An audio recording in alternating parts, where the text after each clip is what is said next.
Okay. Yeah. Tell me something about your country. Yeah. I would like to know about. What do you want to know about our country here? I just come from Kenya. Kenya is known to be a productive country.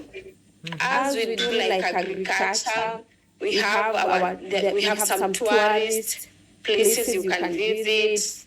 Yeah, like you can come and see the big five: the elephants, the lions, the tigers, cheetahs. Yeah, we have some coastal, and we also have some coastal region where there's an Indian Ocean there. There's some beaches. Some of our people they are pastoralists, and here we have like 43 languages.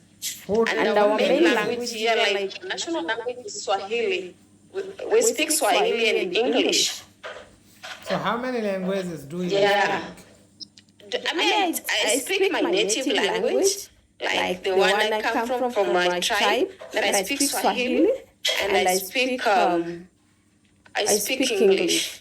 Yeah, I know like 3 languages. We have so many. Like my place where I come from, there's so many fishes. So as like our main meal is fish. Okay, your main meal is fish.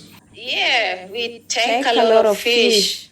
Okay, fish curry is a very good meal for everybody. Do you?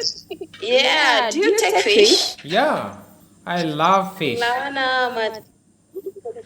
Oh, you love fish? Even me, I love like yam. I eat a lot of tilapia. Yeah, I'm a foodie person, do you know? I very much. Me too. But I don't take a lot of junk. I love my traditional meals. Our vegetables, our meat. Sometimes we even do the smoking fish. We do the smoking meat. We just slaughter the meat, then we smoke. We preserve, then we eat later. Yeah, that's great. And do you like vegetable? Yeah. It's very good for health, do you know? Yeah, I know.